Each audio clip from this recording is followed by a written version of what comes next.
Assalamu alaikum. Today our topic is A Nation is Stronger. This poem has been written by William Ralph Emerson. William Ralph Emerson एक architect था और कभी कभी लिखता भी था। इसका कजिन था रॉल्फ वॉल्डो एमर्सन। ये एक फेमस पोएट था। इन दोनों के लिखने का अंदाज आपस में जो स्टाइल लिखने का था वो आपस में बहुत मैच करता था। इसलिए बहुत सारे लोगों को ये मिसअंडरस्टैंडिंग होती है कि ये पोएम जो है ये रॉल्फ वॉल्डो एमर्सन ने लिखी है, लेकिन एक्चुअली जब आप देखोगे इसमें बिल्डिंग्स का नाम आया, बिल्डिंग्स, पिलर्स, फाउंडेशन, इनका जिक्र आया है। तो एक्चुअली ये पोएम जो है ये लिखी है विलियम रॉल्फ एमर्सन ने। The poem is in the form of rhetorical questions, and finally the poet's conclusion regarding what nation strength is and what it is not. Here question is, what are rhetorical questions? Rhetorical questions.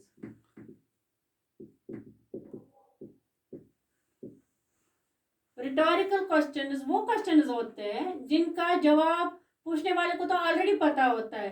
इन्हें पूछने का मकसद statement देना होता है, न कि सवाल पूछना। यहाँ आप देखेंगे कि शायर ने ये लफ्ज नेशन इस्तेमाल किया है। इस सिचुएशन में 3 लफ्जों में से एक का इस्तेमाल किया जा सकता था। For example country, state, nation.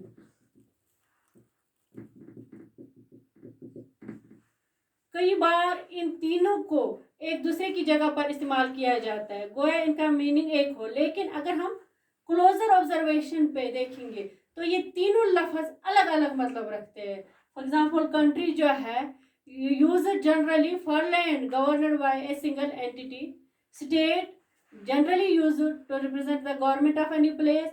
And अब नेशन जो है it represents a group of people who might possess numerous diversities and yet are united by a common factor. For example हम देख सकते हैं, फॉर एग्जाम्पल इंडिया, जैसे यहाँ पे बहुत सारे रंगों के लोग, बहुत सारी जबानों के लोग, बहुत सारे मजहब के लोग रहते हैं, लेकिन ओवरऑल हम इनको सबों को क्या देते हैं, ये क्या इंडियंस कहते हैं। The poem has 6 stanzas of 4 lines each. The rhyme scheme of this poem is ABAB. अब मैं आपको समझाती हूँ राइम स्कीम। राइम स्कीम,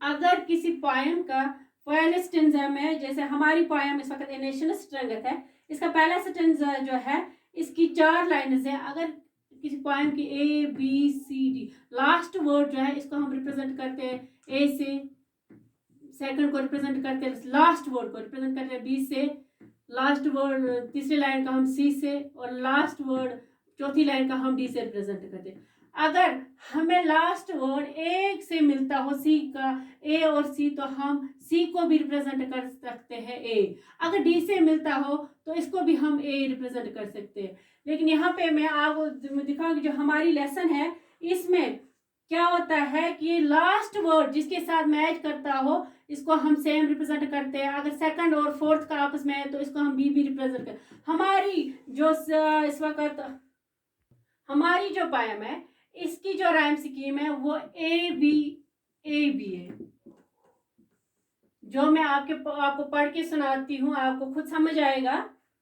पहला stanza, what makes a nation is pillars high and its foundation is strong, what makes its mighty to defy the force that round its strong. पहला line जो है इसका लास्ट वर्ड आता है high,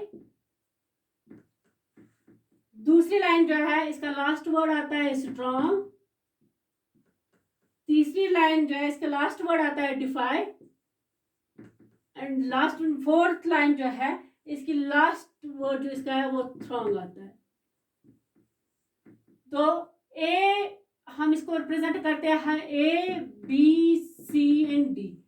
high and DeFi आपसे match करते हैं तो हम सी को ए से रिप्रेजेंट कर सकते हैं, सी को भी ए से रिप्रेजेंट करते हैं। स्ट्रॉन्ग एंड थ्रॉन्ग आपस में मिलते हैं तो हम डी को भी बी से रिप्रेजेंट करते हैं। तो हमारी इस लेसन का नेशन स्ट्रगल का जो राइमिंग स्कीम है वो ABAB है।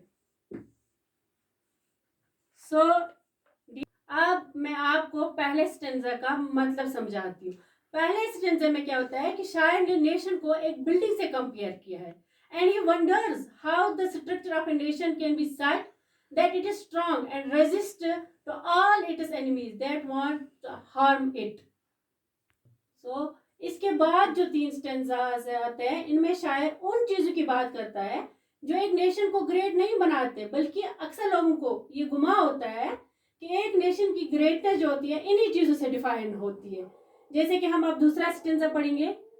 It is not gold its kingdom grand, go down in battle shock, it shafts are laid on sinking sand, not on avoiding rock. इसमें क्या होता है, सबसे पहले शायर इस स्टेंजा में बात करता है गोल्ड की। Here gold represents material wealth and position. Also अलग तरह से देखेंगे तो यहाँ पे गोल्ड का मतलब जो है वो ओल्ड मोनार्कीज है। ये हम लफ्ज किंगडम से समझ सकते हैं। That means the foundation is based on sand, are neither smooth nor stable, irrespective of how shiny they are. For a structure to be strong, the foundation should be based on dependable and resistant rocks. अब हम तीसरा stanza पढ़ते हैं। Is it the sword, ask the red dust of empires passed away? The blood has turned their stones to rust, their glory to decay. तीसरे stanza में शायर बात तलवार की करता है, जैसे कि वर्ड आया है स्वॉर्ड।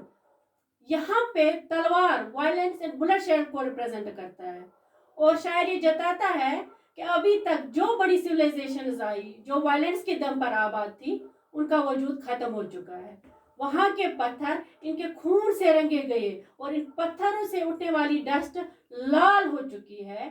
अब इनके वजूद का सबूत सिर्फ इस डस्ट का रंग दे सकती है। यहाँ पे जो डस्ट यूज किया गया है ये दिखाने के लिए कि इनकी तरक्कियां किस कदर इररिलेवेंट हो चुकी है, जैसे कि हम एग्जांपल दे सकते हैं मंगोल एम्पायर की। अब चौथा स्टेंजा।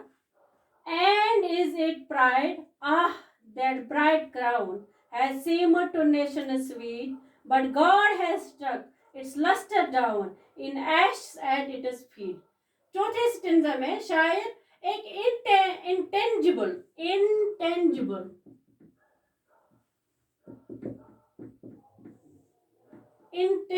चीज की बात करता है। ये इंटेंजिबल चीजें वो चीजें होती है जो गिनी नहीं जा सकती है। तो वो चीजें, वो इंटेंजिबल चीजें इस स्टेंजा में आइडियाज है। आइडियाज मीन्स ख्यालात है। यहाँ पर हमें ये लग सकता है कि तलवार और सोने के सामने आइडियाज बेवजूद है, लेकिन हमें हमेशा ये याद रखना चाहिए कि हर अच्छे या बुरे काम के पीछे नेक या उबाद आइडियाज होते हैं। अब जिस आइडिया का यूज इस चौथे वाले स्टेंजा में यूज किया गया है वो है प्राइड। जैसे कि हमें पता है प्राइड किसको कहते हैं। प्राइड लोगों को एक ताज के मानद अट्रैक्ट करता है। यहाँ याद रखने वाली बात एक मुहावरे के तौर पर बोली जा सकती है। प्राइड हैथ ए फॉल, प्राइड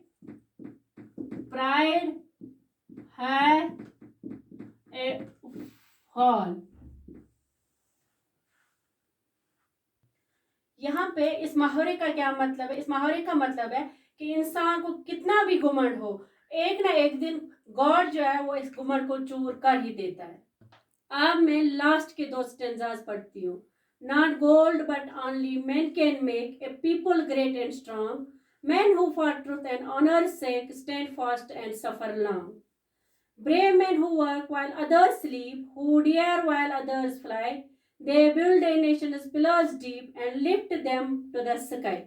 जैसे कि मैंने आपको पहले ही बोला था कि पहले 4 स्टेंजास जो था वहां पे शायर क्वेश्चंस बोलता था, और मैंने पहले ही बोला था कि इसमें शायर को ऑलरेडी जवाब पता होता है। जैसे कि वो आप इन लास्ट 2 स्टेंजास में खुद ही इनका जवाब दे रहा है। लास्ट 2 स्टेंजास में शायर अपने सवालों का जवाब खुद से देता है। यहाँ पर ये उन वैल्यूज की बात करता है जिनसे एक नेशन ग्रेटनेस हासिल कर सकता है। ये वैल्यूज ट्रूथ एंड ऑनर है, और ऐसे लोग जो इनके लिए लड़ने के लिए और सफर करने के लिए तैयार हो, वो एक स्ट्रॉन्ग नेशन की फाउंडेशन बना सकते हैं। अब जो लास्ट स्टेंजा है, लास्ट स्टेंजा में शायर इन पिलर्स की बात करता है जो नेशन के स्ट्रक्चर को आसमान की ऊंचाइयों तक पहुंचा सके। ये पिलर्स न तो सोना है और ना ही तलवार, बल्कि वो इंसान जो हर वक्त अपने वतन की बेहतरी के लिए काम करने के लिए तैयार। So dear students, what you need to understand from this poem is that money, wealth, violence, pride are not the ingredients required for a nation to be great. However, it is people like you and I who with our attributes and qualities can form a nation that is both strong as well as human. तो हमें ऐसा मुल्क बनाने के लिए strive करना है जहाँ पे ताकत और इंसानियत दोनों की कदर बराबर हो।